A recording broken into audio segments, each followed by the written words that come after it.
I think most of you know that I was born and raised in the San Fernando Valley. By the time I was born in 1960, most of the orchards had been uprooted for suburban housing already. Ventura Freeway was completed. The aerospace industry and inexpensive housing helped create a boom in the West Valley. Like many places in America, it was a great, wonderful, safe place to grow up. We rode our bikes wherever we needed to. At school, we could play outside without fears. And whenever we came home, we did as long as it was before dinner, before dark. Los Angeles was clearly designed as a metropolis for cars. Anybody who lives here knows that. Early on, I remember as a kid learning the expression, rush hour traffic. Right? For those of you in the West Valley, how many of you grew up in the West Valley? All right? So for those of us who grew up in the West Valley, that just meant that you weren't going to get on the Ventura Freeway going east any time in the morning hours, certainly not between 7 and 9 a.m. Rush hour was a pain. It was predictable. People who are going to work in the city. No one in their right mind would have assumed that 30 to 40 minute drive would take 30 to 40 minutes in rush hour traffic. At other times of the day, you could expect very little traffic. That's what it meant, rush hour traffic.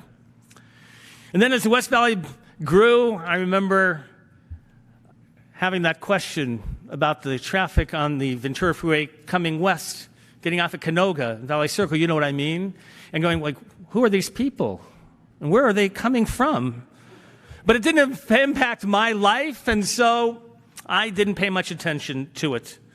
Even 20 years ago, traffic was predictable. And during the daytime, I knew if I had a funeral at Mount Sinai Cemetery, I knew as long as it wasn't rush hour traffic, it would take me 25 minutes to get there. No question. That was about 20 years ago. And then about 5 years later, so maybe it would take 30 minutes to get there. Another 5 years, another 5 minutes. Another 5 years, another 5 minutes. And finally, it could take anywhere from 25 to 45 minutes. Just didn't know if I was going to get there on time or early. Even 20 years ago, valley traffic was fairly predictable, and I loved it. We used to ask each other, remember, what's the traffic like? People would answer, oh, it's normal, or heavier than usual. I don't know about you, but I don't know if there's anything normal about our traffic anymore. Is there? There is nothing normal about it. Sometimes I can hit traffic on a Sunday morning at 7 a.m. on the way to the airport with no construction on the freeway. Other times, 10 o'clock at night, heading back from the city. What are all these people doing here? And I just don't understand. I yearn for those days when I could predict the traffic patterns. It was just so easy, such a simple life. Now, I know what you're going to say. The younger generation are going to say, that's why God created Google Maps and Waze. But the truth of the matter is, right, you have to still plan your day accordingly. And you just don't know what's going to take. And so we now structure our lives in a very different way. I yearn for normal times. And yet,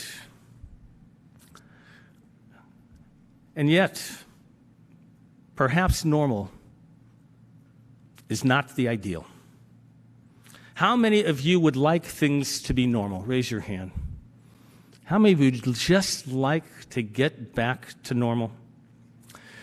So normal is an interesting term because we like to think that normal is a universal objective term, but in fact it is almost always completely subjective.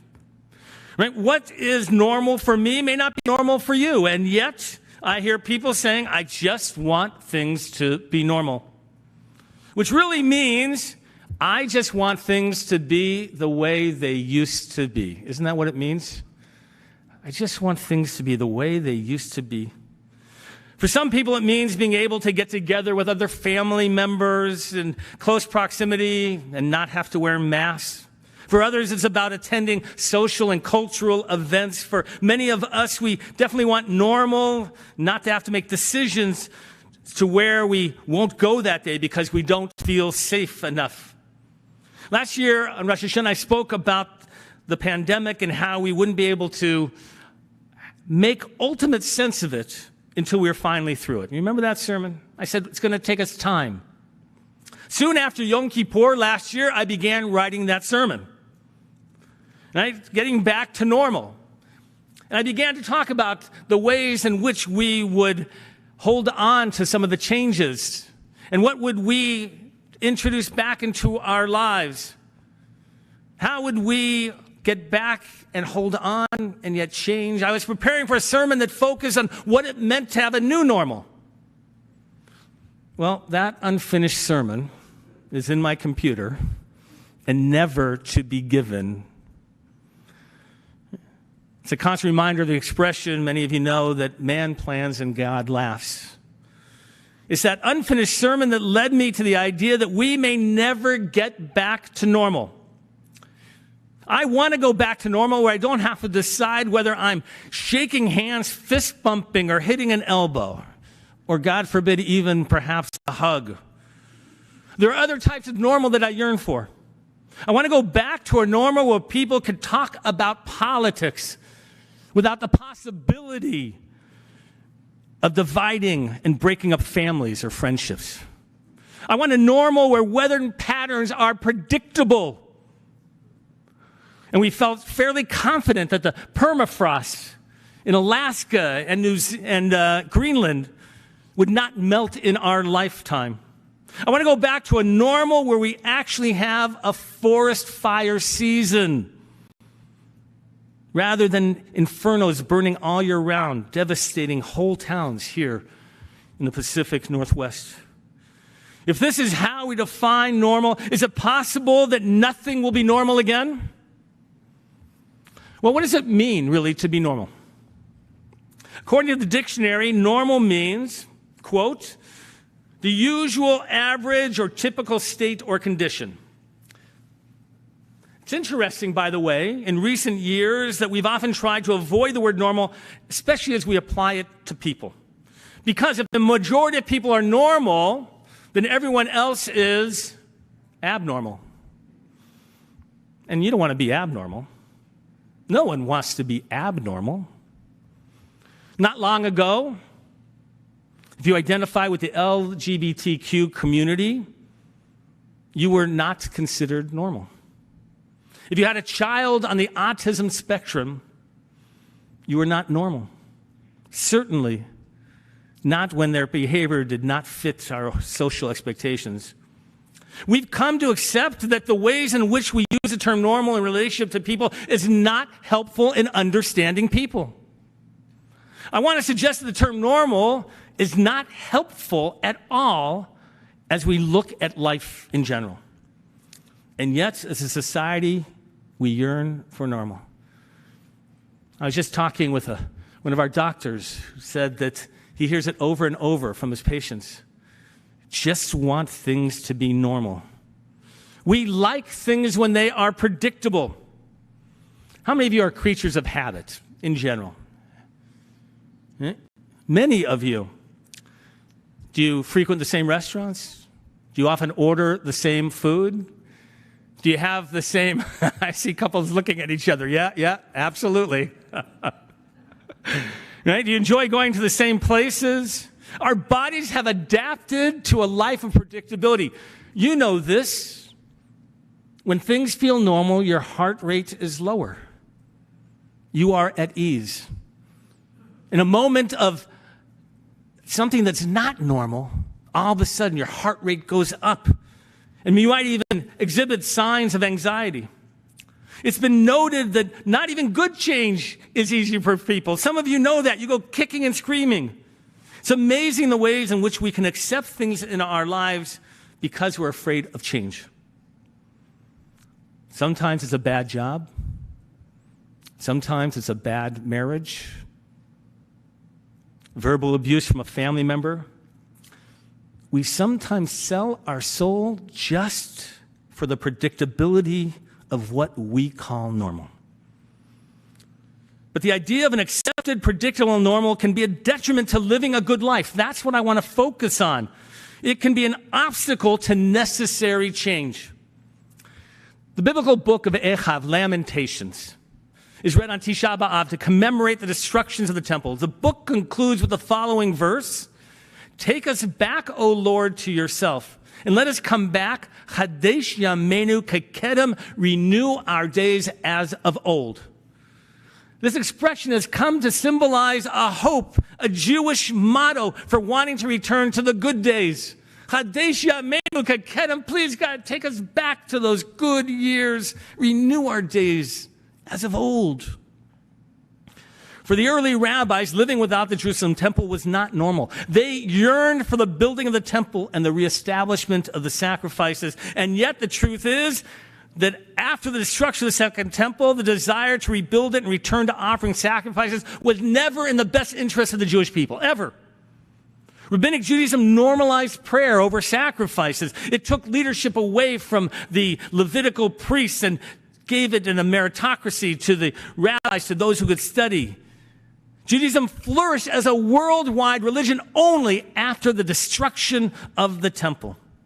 And although Lamentations reflects the idea of renewing our days as of old, of going back to normal, we must remember that going back to normal is not always the right attitude, because it inhibits change and growth. Very often when people would come to my office, pre-pandemic certainly, we'd help them explore changes in their family. It might be health issues, change in family status, even dealing with loss. And I would try and get them to accept a new normal so that they could have new rhythms in their life. During the first months of the pandemic, what we called normal lives was upended. We then learned that the new normal of wearing masks and avoiding close personal contact with people beyond our immediate family. We yearned for a return to normal. Chadesh Yameinu Kekedem. Then an available vaccine began to provide an opportunity to return to normal, at least for those families vaccinated. Grandparents could hug their grandchildren again. We began to see a light at the end of the tunnel. Things were getting back to normal. Restaurants were opening. Many people felt comfortable at least eating outdoors. We wore masks when people were around, but then we'd take them off and we started to feel comfortable in small groups. And then Delta variant hit, began to ravage again in its new form. Just look at us today. Even though we required vaccination to be able to attend services, proof of vaccination at that, even though we require masks to be worn all the time, many of you at home just weren't comfortable to be able to come to services, and that is completely understandable. And by the way, I would argue there are a number of you here in the sanctuary that although you're here, are a little bit worried. Yeah. You're a little bit worried and nervous of the implications, and yet though you had to come, I want to suggest that the idea of normal might no longer be a productive concept. Every time we set our sights on normal, we end up getting disappointed. In fact, one could argue that our desire for normal has actually created some of the problems that we have today when we began to let our guard down. So much we wanted things to go back. I'm going to go out. I'm going to do what I wanted. And yet, that was part of the problem. Many people just wanted to return to normal. So what would happen if we decided that there was no longer a normal? How do we live our lives differently? One of the real dangers of wanting things to be normal means that you're in a holding pattern for a return to normal life. How many of you feel you've been in a holding pattern? Raise your hand. Many people, and you at home. Rather than embracing change in our lives, acknowledging the potential for change, we hold on to what was with the hopes that it will come back in that predictable, comfortable way. That's how many people began to live during the pandemic. Let's hold out, we can survive, and we'll go back to normal. Of the many lessons I've learned during this pandemic, one of them is that holding on, that holding pattern is not good for our mental health. Many families postponed B'nai Mitzvah, weddings, and other celebrations. It was quite natural to postpone them because, well, it'll be better later. The pandemic will pass. Others chose to celebrate within the permitted guidelines. Rather than staying in a holding pattern, they decided to continue living. In the end, by the way, we began to see the merit of their ways. When we stay in a holding pattern, waiting for something in life to change, in some degrees, we stop living. And instead, we're just waiting, living in limbo. Rather than figuring out new and perhaps better ways to live, we wait for normal to return. But as we are learning, perhaps there is no more normal. If we can acknowledge that normal may not exist anymore, we might be motivated to move forward and discover new ways to live our lives. Is there a normal anymore when it comes to climate issues? Many of us still live as if there's no climate change taking place. Whether you want to blame it on humans or on the long-term cycle of climate change, we cannot continue living the same. We see videos and read about the largest melting of glaciers ever, as well as melting of permafrost in countries that have built their homes and businesses, assuming that it would be around for a lifetime. The Alaskan pipeline, if you don't know, is in risk of catastrophic damage because of the melting of the permafrost in Alaska. Hurricanes, global heat waves, floods, uncontrollable forest fires are just some of the signs that there's no normal anymore when it comes to climate issues. It's only when we realize that we're not going back to normal that perhaps we can finally begin to change our behavior. We can't keep living as if there's no drought in California. We must change the ways in which we consume our natural resources and how we live with nature. Another benefit of giving up on the idea of normal is the potential for creative change, what's called disruptive innovation. If ever there's been a moment of disruptive innovation, we've been in the middle of it, in the midst of this pandemic. Rabbi Vogel mentioned some of it last night about creative changes in Jewish life. We couldn't gather in people's homes for Shiva Minyan, so we created a virtual Shiva Minyan. So anybody in the world could participate and even write a personal note in the chat box. People who were too tired to go out at night for meetings, and instead of staying home, could just log on by Zoom to meetings or to learn. You can actually attend services on Shabbat at Temple Aliyah, Shomrei Torah Synagogue, and Beth Am at the same time. For those of you at home, by the way, how are those other services going about right now? All right, the sermon as good as this one? I don't know, but that's what happens. Many of you have done that, watching multiple services at the same time. Beyond the Jewish sphere, we've learned that it's possible to work from home and be productive. Psychologists and therapists who didn't think that teletherapy could work discovered otherwise. There have been a number of articles on businesses that adapted during the pandemic. Some of them were already impacted by sociological changes, but it took the extreme conditions of the pandemic to push them to change. Just look at synagogue life, the ways we were forced to adapt. For years, I've been talking about the need to adapt synagogue life, but it took some severe conditions to actually push us to do so. When there's no normal, there is an openness to experiment because you don't have choice. The acceptance of no more normal should be pushing us to creative change. When it comes to giving up normal, perhaps the most significant gift is the possibility of seeing the blessings that are right in front of us. Rather than focusing on what we cannot do and feeling diminished or cheated in life, we live for what we can do. More significantly, what we can do differently, and hold on to those blessings. By and large, most of you in the sanctuary and those of you home watching this have many more blessings in life than challenges. Isn't that true? And how often do you focus on the negative, on the things that we don't have, the things that we want? Last year on Rosh Hashanah, I spoke about the ways in which our brains are hardwired to hold on to negative experiences, much more than the positive ones. When things are perceived as normal, we have the potential for holding on to them as negative when they're not normal. We have the potential for holding on. This is perhaps the most important part of acknowledging there is no normal. Rather than asking, renew our days as of old, we recognize our blessings and find the opportunities to create new ones. What we do when we do so, we exchange and we acknowledge the resilience of the human spirit. We can adapt.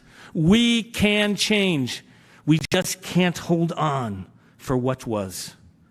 The pandemic and the world at large should be a wake-up call about how not to wait for normal and change our lives now. For some people, the idea that there's no normal is scary. But most changes in life are scary, aren't they? The important changes, whether it's changing a job, dealing with a dysfunctional relationship, trying to live a life of purpose. All these often require drastic change, but in the end, bring great benefit to our lives. The real trick in all this is not to be afraid of not having normal, and instead finding the hope in it. That's what we have to find, hope. So many of us have lost that from staying in a holding pattern, for wanting what was.